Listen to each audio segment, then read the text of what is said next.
Isang mapagpalang araw sa ating po lahat sa inyong kakasubaybay.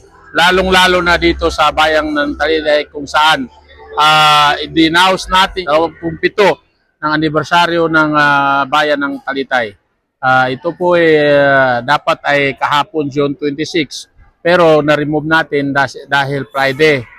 So nakikita naman natin yung mga napagtagumpayan natin sa loob ng 4 na taon na ating pamumuno dito sa ating bayan. Yan po ay inaasahan namin sapagkat ay nakalista po yan sa ating mga hinihiling na mabigyan tayo ng municipal hall.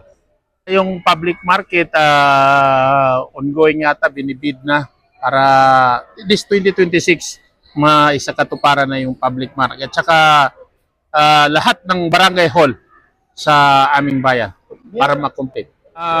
Ako po yung pangsamantala. Ang ibig kong sabihin na pangsamantala is wala naman wala naman habang buhay na nakaupo as a mayor.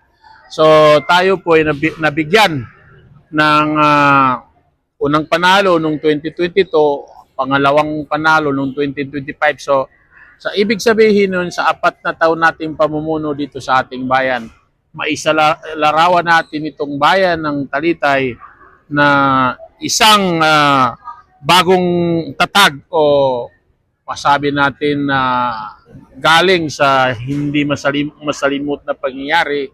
So yun ay unti-unti natin binago yun.